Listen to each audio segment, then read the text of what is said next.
Good morning. It's very early in the morning here. I don't know exactly what time it is, but I came down to the basement around 4:30. I came across these two books that I'm going to read now. Cranberry Moving Day,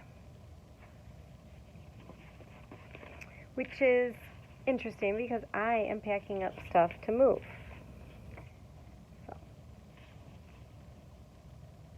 Maggie was happy. Hooray! The yellow house next door would no longer be empty, and a girl just Maggie's age was moving in. Will the new girl like me? Would she like Cranberryport? Worried Maggie. Cranberryport is the town that the girl was living in. Like you live in Cavalier or Hensel.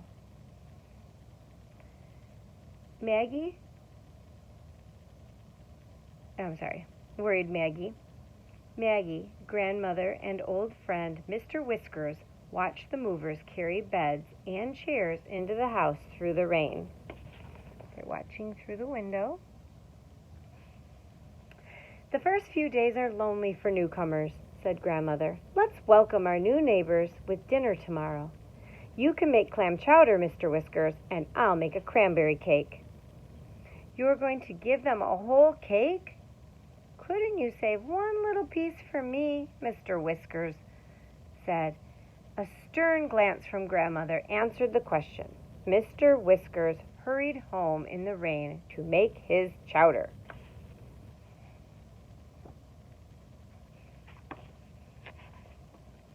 The rain continued all night, sometimes wild with wind. In the morning there were puddles everywhere. At breakfast time, one of the new neighbors knocked on grandmother's door. Mrs. Reed, as she introduced herself, looked discouraged and weary. I am so sorry to bother you. Our cellar is flooded and the house is cold. Where could we get help? It would be hard when you just move in. You don't know anybody. You don't know where to go get help. With a cup of grandmother's hot tea, she continued. My daughter Annie is very unhappy. She didn't want to move. She has a great big box of books and treasures, and she refuses to unpack. Grandmother listened and patted Mrs. Reed kindly. Then she took charge of everything. Maggie, please pick up Annie next door and then tell Mr. Whiskers we need his pump for the new neighbor's cellar.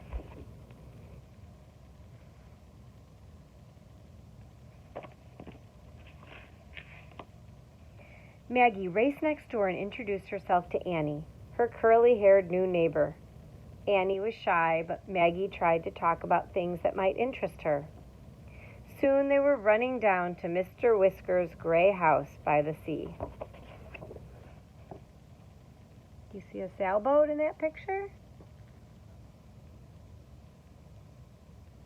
Can you see a boat on the lake or the sea? I guess it's the sea. The ocean. Suffering codfish, said Mr. Whiskers. You have water in your cellar? Do you want some ducks? Should I bring a fishing pole? Maggie and Annie laughed. The girls heard Eliza the donkey, yee-haw, from the shed. Eliza needs exercise, said Maggie.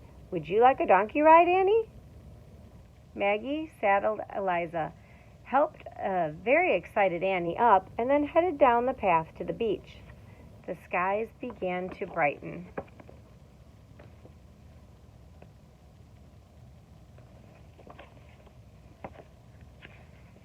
Annie and Maggie tied Eliza to a tree while they collected shells and sea glass.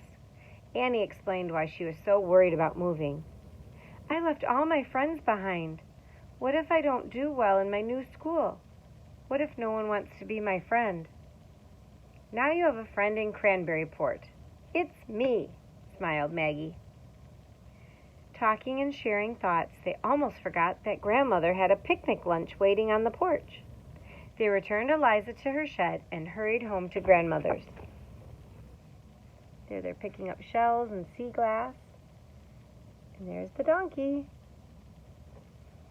What sound does a donkey make? It was almost dark when Annie's father arrived home at their new yellow house. What a happy surprise when he opened the door.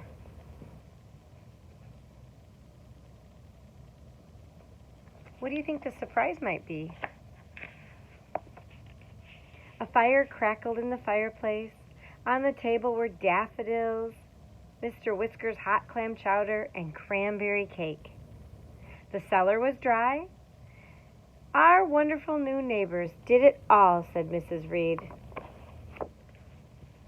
The crackling fire, the daffodils. Do you see the cake? Cranberry cake. I've never had cranberry cake, but I think I'd like it. The clam chowder, I'm not a fan of. I'm glad we came to Cranberryport, said Annie's father. He was very grateful. Annie was filled with news of her donkey ride and her new friend Maggie. Moving is really a great adventure. So many new people to meet and sights to see, said Annie. Annie's father sighed peacefully. Later, when her mother came to say goodnight, all of Annie's books and treasures were unpacked. Guess she wants to stay. Over at Grandmother's house, Mr. Whiskers was led into the kitchen. He stared at a magnificent sight. Suffering codfish? You made that whole cake for me? Well, almost, said Grandmother, setting out 3 plates.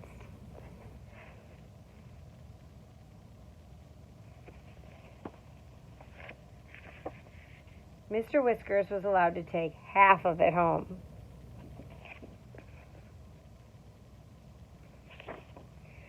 Later on, as promised, at 8 o'clock, Maggie raised her bedroom window and waved. In the yellow house next door, Annie waved back. Maggie felt a warm glow. She no longer had just a new neighbor. She had a new friend.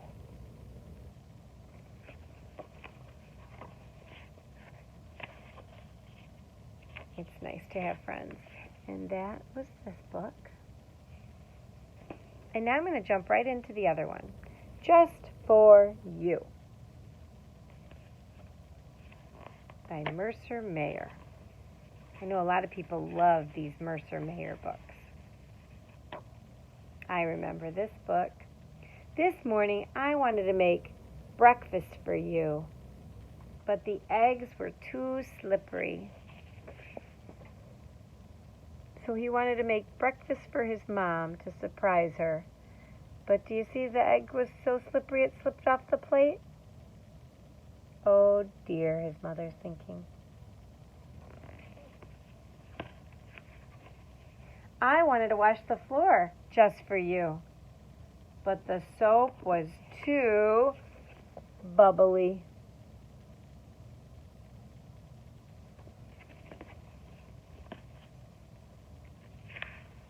I wanted to put away the dishes just for you. Aw, that's nice. But the floor was too wet.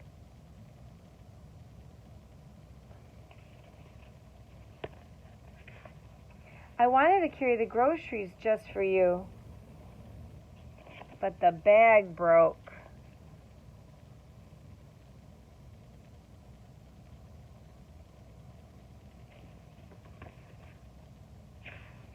I ate my sandwich just for you, but not my crusts.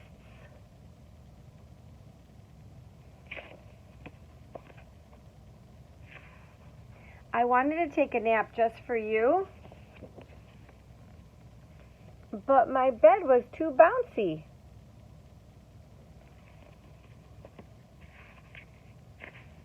I wanted to mow the lawn just for you, but I was too little. Isn't that a strange-looking lawnmower? Nothing like yours. I picked an apple just for you, but on the way, I got hungry.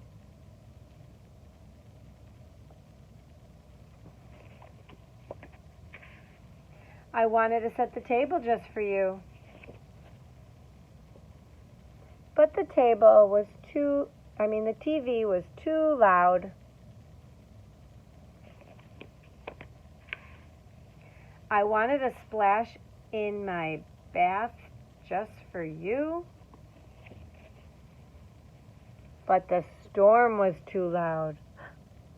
Oh dear. I wanted to do something very special just for you. Aww. That's nice. And I did. Okay, I have to get back to packing, but I wanted to take the time to read you a couple books. Love you all.